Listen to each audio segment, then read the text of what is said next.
An interesting thing happened with this camera yesterday when it was discharged. Sometimes happens a button in the back switches on by itself and starts recording, and when I need it the camera is drained. So surprisingly the color came back on the screen when battery was empty almost, and I could properly see what's going on there on the screen. But now after charging it fully, the one color is gone again. So I don't know what's going on with this camera. Anyway, I'm a human too. This is another topic now. I'm a human too, and sometimes I need just time off after all my tasks which I need to take care of every day. So I watched what's going on in politics, especially when Trump is now in office, and I was watching the meltdowns of people who were freaking out, and some people were saying when the ICE is going to round up people and perform deportations of illegal immigrants, then they are not gonna cooperate, and they're gonna help people flee any way possible from raids. And well, that's your God-given right to choose your actions and not to obey the law, but that will be, that will be your God-given right to choose to spend your life in prison for not obeying the law. And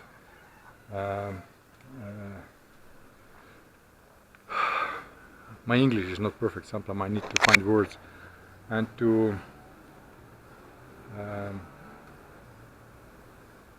restrict law officers, police officers or IC officers to perform their tasks. So well, they're gonna be deported anyway, so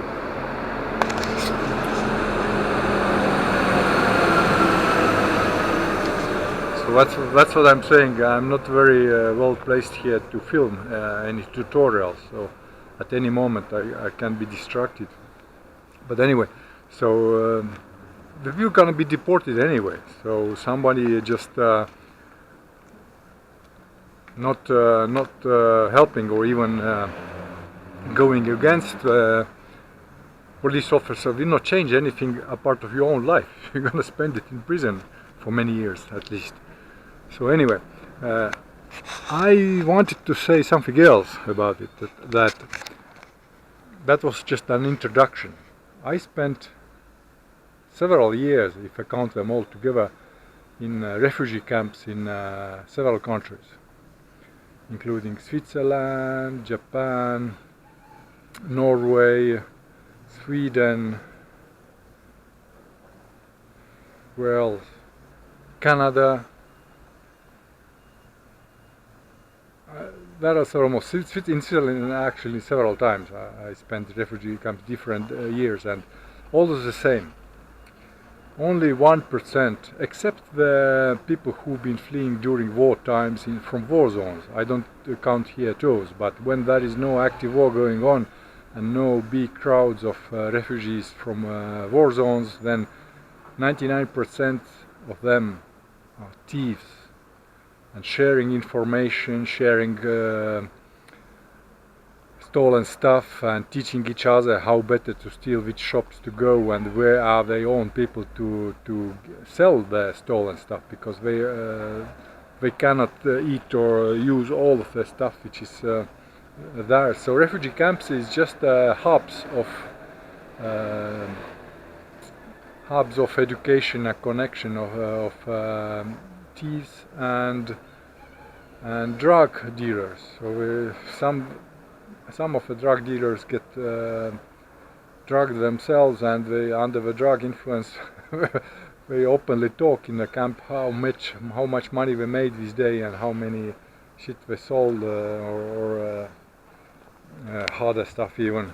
So the politics what's been going on in refugee camps is, from my personal experience, is like if you come from a European country, there is a list of countries which are said to be danger or not. So if you come from European country as a refugee, even though you have all the proofs to show that you've been discriminated for political reasons or whatever, not only my case, I spoke to a couple of other European country people as well, and regardless of all the documents and the lawyers saying that you should be accepted by all the proofs, you will not, because it's politics. But people who come from other countries who are in the list of in danger, that's a heaven for thieves and other criminals, just to come there. And this is not from read out information or statistics anyway. That's my personal experience. I've been spending literally years in refugee camps in different countries, and I know what's going on there.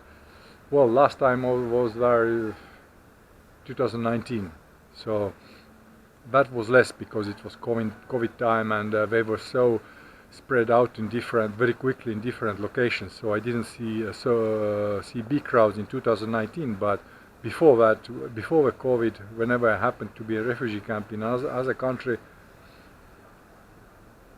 I just saw dealing going on there, and they were accepted because even they couldn't. Some of them were known thieves and arrested several times.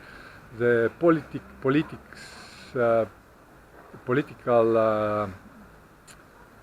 laws, and because their country were in a blacklist, so to say, they couldn't send them back, so we just kept them in the camps. And some criminals who were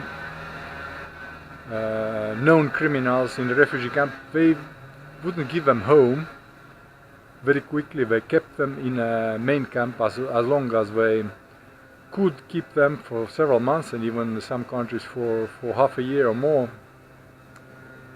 even against the law, as the law says that in the first opportunity people from main camp should be given other place to live to normalize the situation.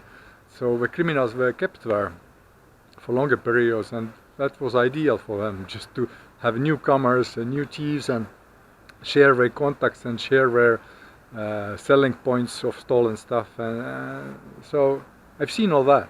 And I would say that if you come as a refugee, you better have a lot of money for a good lawyer with a real problem. If you tell them the truth, that all the documents from countries which are not in a blacklist, I mean for refugees, country which is, like they said open to me, lawyers said, listen, you have all the proofs, but your country is not in a list of the countries where refugees are accepted from, that they just don't accept it. By the refugee law, no matter where from you come, whichever country, they should accept everybody, treat equally. But as the politics, hand washes hands, all the European countries where they cannot accept you officially that you are under oppression in a country from politics, then they will not accept you, contrary to a requirement that they should. And so I don't know, I'm not in US, I don't know what's going on there, who exactly they surround there and deport, but I hope it's really they do it properly and send out the criminals who are known, not to put everybody in one basket, because in there there could be also people who are truly running out from persecution for political reasons. But from my personal experience, say 99% from the refugee camp, they go there. Even if they are deported, they know already what they did wrong but to be deported. So when they are newcomers who come from a country, they are already educated. They know what to talk and what not to tell people, and how to get asylum, them accepted. And people who run away, me personally, I run run away from my country. I didn't even know that such a system exists, like refugee asylum camp. I was first in 2020, 1998. I was first time I went, escaped my country for persecution, and I just divorced me from my family to protect my family. I went to Switzerland, and I just to try to get a normal life, but I didn't have much money, and in Switzerland you cannot live on tent camping. It's against the law, and so they will have to send you out if you are not registered in some hotel, and they put me in deportation prison, just as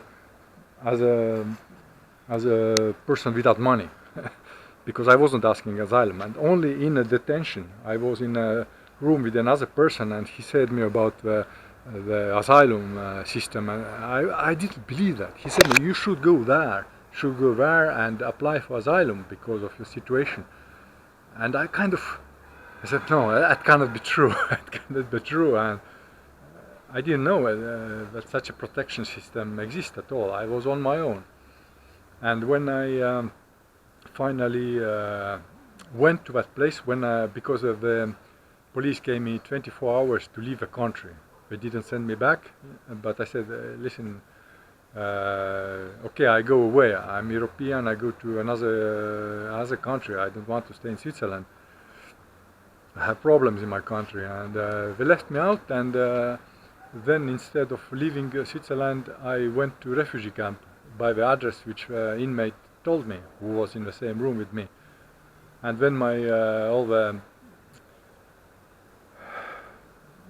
over 20 years of running from one country to another began, because I was rejected as an asylum seeker, and so several sent back to my country and having problems there again. So when I only learned about that, but many criminals who come from another country to ask asylum, they are already educated. They know exactly what are the laws in which country, how to act. They even hide their passport, their real identity. It can be a long story for 20 years, which I learned from the different refugee camps, how people get asylum accepted. But some people just knowing what they need to do, they already prepare fake photos and burning their houses. They write their, for example, some slogans against their nations on their doors and burn their doors. They take photos, and after they show in asylum this as a proof. That's just an example. There are hundreds of different ways how people get accepted in asylum, but they are the gangs who already come to do their business in another country, and they don't mind if they get sent back, because there is no real danger in their country, but they often do get accepted, and so it is. It's just I could write a book about it, but I think everybody is now educated enough, so I don't need to do that, to waste my time to start recalling everything that happened in all the refugee camps which I've been through.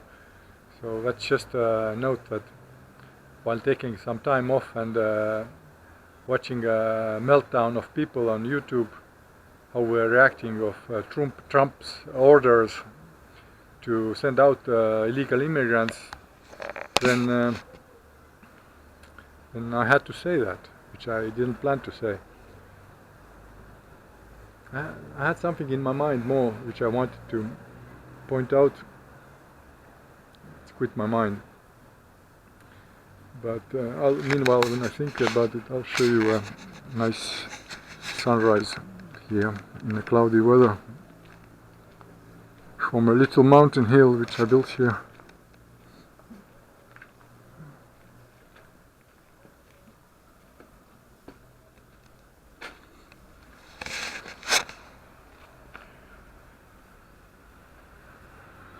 Well, it doesn't matter. I don't have to say everything. There is thousands of things I could say about my experience and what I know about the illegal immigration. Yeah, I recalled it. It was in Switzerland when I already didn't went last time.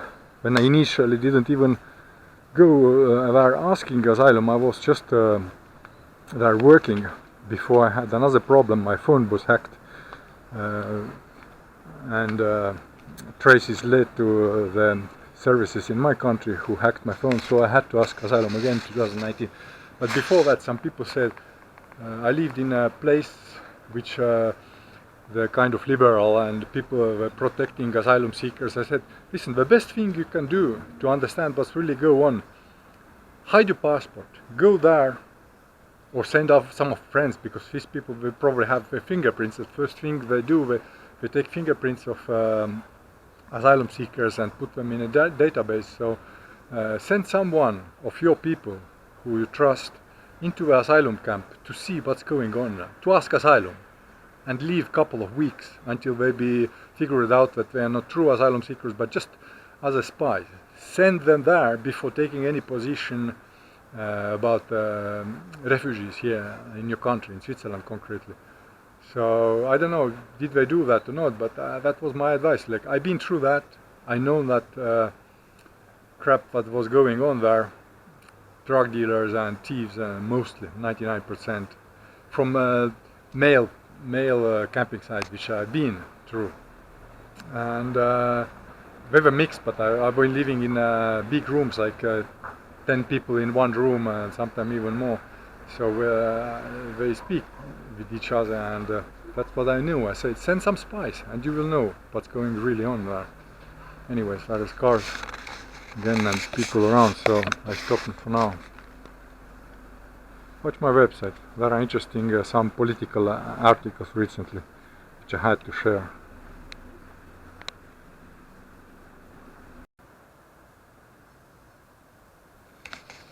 The screen does strange tricks. During recording last segment, the screen went completely off, so I couldn't see anything. I could only see it's recording by the flashing light. So I will soon need to change the camera. Anyway, I wanted to add that to make clear what's going on, that why I learned it many years after I first began asking asylum in several countries, getting rejection each time. But I learned that they need to get asylum seekers from certain countries because it's they get political points. It's like to show that, oh, that is a bad country. They don't mind if they are criminals or whoever. They accept everybody from certain countries when it's politically beneficial to show statistically, look how bad people are discriminated in their countries, regardless it's true or not. And I, as from a European country, I learned many years after first asking asylum, I learned that you will never be accepted. My lawyers told me, even though I told one lawyer such things which were not very well known. I did just a lot of research about political corruption, and I told such things that their hands started to shake during the interview, and they said definitely you should get an asylum. But later I was put into deportation again, and when I told the police that I have all the documentation and proof, and even lawyers said to me that I should be accepted to asylum, the deportation police called to my lawyer and they confirmed that, and they let me free, let me go on my own. And it happened in a couple of countries, police giving me a passport back, even though they should never do that, they should deport me. But after learning the truth, there were enough decent policemen who didn't execute the deportation, so I got free, and that's maybe I'm still alive. But that's why I think very positive. Not only because of that, I worked together with law enforcement during my security missions as well, and I have deep respect for this hard job. It's not easy. It's not easy. And why I wasn't accepted? Because later I learned that if I get accepted positively as an asylum seeker from a European country, then this issue must be taken out onto United Nations, and nobody wants that, the scandal that in a European countries going on such a discrimination. So They said you will never be accepted. So I stopped asking asylum, unless I really had to, because I was such a situation that I had no other way to get out of the country. It's complicated. I could write a book as I repeat that, but like 10 years after first asking, I already learned that I will never get. I just did it because I had no other choice. I did ask asylum again and again, risking to be deported back to my country. Anyway, so yeah, since 2019, when I asked asylum in Switzerland, I wasn't even given interview anymore. After the COVID pandemic began, I was kept in asylum camp, and I was waiting just that the COVID crisis will be over and the interviews will begin.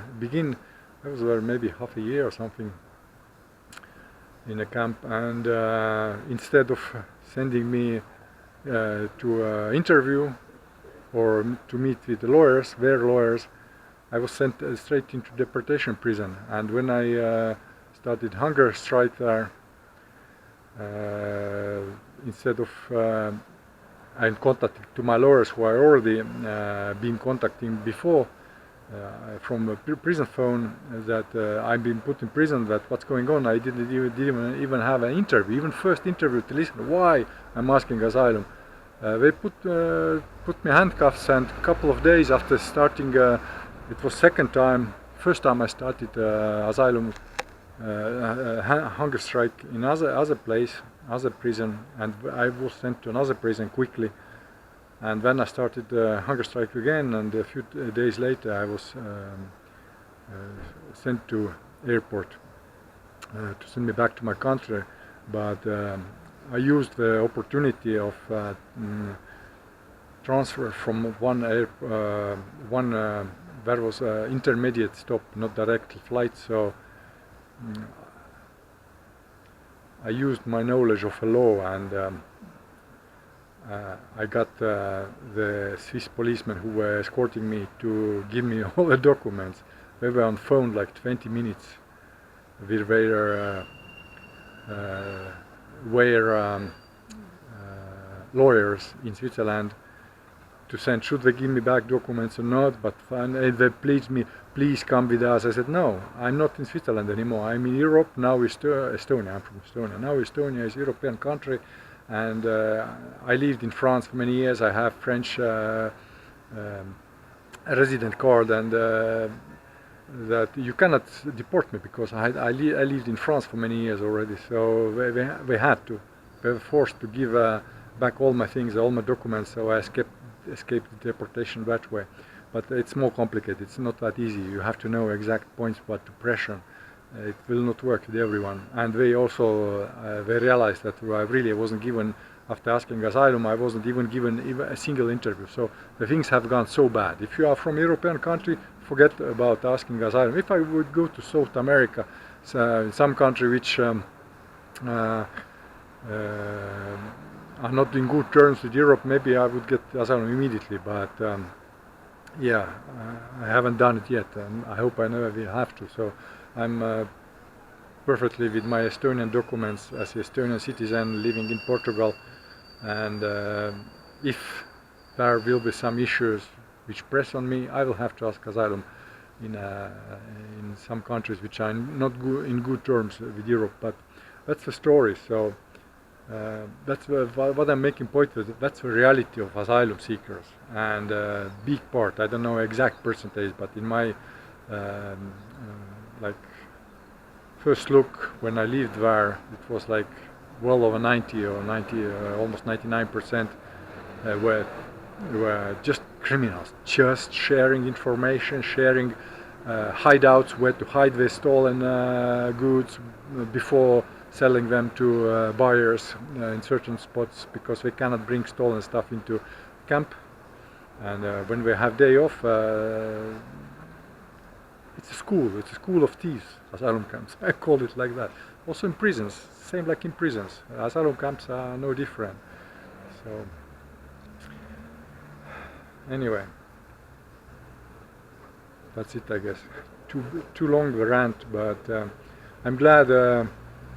What happened to me, I'm glad for this life lesson, and to be more wise now about what's truly going on in the world and politics. And I'm cautious about taking public information from governments, what we share with in media. I look a lot into alternative media, and not just somebody who is shouting slogans, but people who really analyze the situation and try to get the best picture closest to the truth. So I'm sharing that if necessary. So look again my website, you will find some very interesting information about recent developments in politics. Some aspects of it, not everything. I'm not going into politics again, as I was very active for many years and I learned my lessons and I had my punishment, undeserved. So now I'm more into science, and that is no less crap in science neither. It's all about money, big part, and very few true researchers. So I'm trying to get to a best part to share that. What's truly going on in science, in knowledge, know what's really makes sense, and not sharing much crap. If accidentally happens, it's not my fault. I don't know everything in the world. I do my best. So anyway, long talk. Have a look on my website. You'll find very interesting topics to think about.